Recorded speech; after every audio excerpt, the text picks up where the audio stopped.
قرآن پاک کی بعض صورتوں کی خصوصیات ایسی ہیں کہ پتہ چل جاتا ہے کہ یہ مدنی صورت ہے یا مکی صورت ہے۔ ہر وہ صورت جس میں سجدہ ہے وہ مکی ہے۔ قلا کا مطلب ہے ہرگز نہیں، یہ خطابت کا ایک انداز ہے، بات کا ایک انداز ہے۔ ہر وہ صورت جس میں قلا آتا ہے وہ مکی ہے، اور 15 صورتوں میں یہ لفظ آیا ہے، اور یہ ساری صورتیں قرآن پاک کے سیکنڈ ہاف میں ہیں۔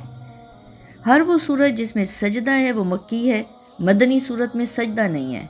ہر وہ صورت جس میں حضرت آدم علیہ السلام اور ابلیس کا قصہ آئے گا وہ مکی ہے، سوائے سورہ بقرہ۔ سورہ بقرہ مدنی صورت ہے، مگر اس میں بھی حضرت آدم علیہ السلام اور ابلیس کا قصہ ہے، اور اس کے علاوہ جہاں کہیں بھی یہ قصہ پڑھیں تو سمجھ جائیں کہ وہ مکی صورت ہے۔ ہر وہ صورت جس میں قتال کا ذکر ہو، جنگ کرنے کا ذکر ہو یا منافقین کا ذکر ہو وہ مدنی صورت ہے، سوائے سورت العنکبوت، کیونکہ اس میں بھی منافقین کا ذکر ہے۔ اور جہاں کہیں بھی آپ اس طرح سے پڑھیں کہ یا ایھا الذین آمنو، یہ خطاب صرف اور صرف مدنی صورتوں میں ہے، مکی صورتوں میں یہ انداز نہیں ہے۔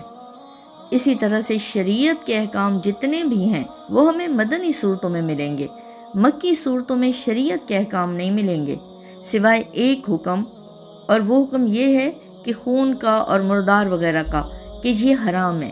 یہ سورہ النحل میں، سورہ الانعام میں، جو کہ مکی صورتیں ہیں، ان میں بھی اس کا ذکر آتا ہے۔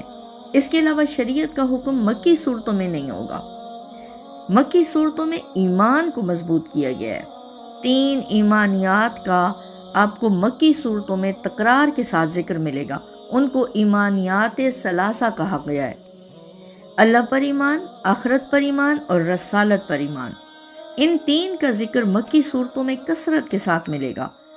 اور اس کے علاوہ مکی صورتوں میں اور مدنی صورتوں میں ایک اور بڑا واضح فرق ہے کہ جو مکی صورتوں کا انداز ہے وہ بڑا ہی میجسٹک ہے، بہت وسیع معنی لیے ہوئے ہیں، الفاظ میں بہت زیادہ ڈیپتھ ہے، اور مکی صورتوں کے مقابلے میں جو مدنی صورتوں کا انداز ہے وہ بڑا سادہ ہے۔ پورے کا پورا قرآن حجاز میں نازل ہوا، مگر 2 آیتیں ایسی ہیں جو زمین پر نازل نہیں ہوئیں، وہ معراج کے موقع پر نماز کے ساتھ تحفے کے طور پر حضور نبی اکرم صلی اللہ علیہ وآلہ وسلم کو عطا کی گئیں، اور وہ سورہ بقرہ کی آخری 2 عظیم آیات ہیں۔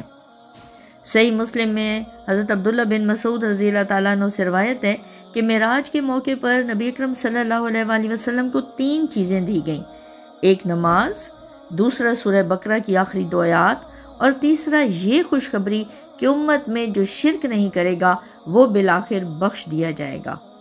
اللہ تعالی ہمیں محبت و آشنائی قرآن نصیب فرمائے، آمین ثم آمین یا رب العالمین۔